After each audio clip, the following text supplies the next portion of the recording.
خبر شامل کرتے ہیں کراچی سے محمد ریحان اکرم کی اس رپورٹ میں، جہاں کلفٹن ڈرائیونگ لائسنس برانچ میں شہریوں کے لیے آن لائن سروسز کے حوالے سے ایک پروقار تقریب کا انعقاد کیا گیا۔ وزیر داخلہ سندھ ضیاء الحسن لنجار اس تقریب کے مہمان خصوصی تھے۔ وزیر داخلہ سندھ نے آئی جی سندھ اور D I G driving licence کو آن لائن سروسز کے آغاز پر مبارکباد دی اور کہا کہ online international driving licence کا اجرا ایک سنگ میل ثابت ہوگا۔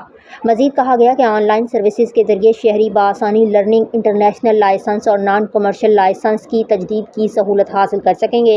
وزیر داخلہ نے کہا، جدید طرز پولیسنگ سے سندھ پولیس کا چہرہ مزید بہتر ہوگا، اور مزید ذکر کیا کہ ڈرائیونگ لائسنس کے حصول میں شہریوں کو آسانی فراہم کی جا رہی ہے۔ وزیر داخلہ نے اپنی ذاتی تجربے کے حوالے دیتے ہوئے کہا، میں نے بذات خود ڈرائیونگ لائسنس کے اجرا کے عمل کا مشاہدہ کیا ہے۔ آئی جی سندھ غلام نبی میمن نے مزید کہا کہ ڈرائیونگ لائسنس کی آن لائن سہولت کا مقصد ٹریفک حادثات کو کم کرنا ہے اور گھر بیٹھے سہولیات کی فراہمی سے ڈرائیونگ لائسنس برانچ پر دباؤ کم ہوگا۔ وزیر داخلہ نے ماڈرن پولیسنگ کے حوالے سے آئی ٹی ٹیم کو بھی مبارکباد دی اور ایڈیشنل آئی جی کراچی کو ہدایت کی کہ ساؤتھ اور سٹی ڈسٹرکٹس میں بھی ماڈل تھانے بنائے جائیں اور ان کے اسٹاف کو خصوصی پیکیج دیا جائے۔ آخر میں وزیر داخلہ سندھ نے کہا، میں سندھ پولیس کو اون کرتا ہوں اور ہر طرح سے حکومت سندھ کی مدد اور سپورٹ کا یقین دلاتا ہوں۔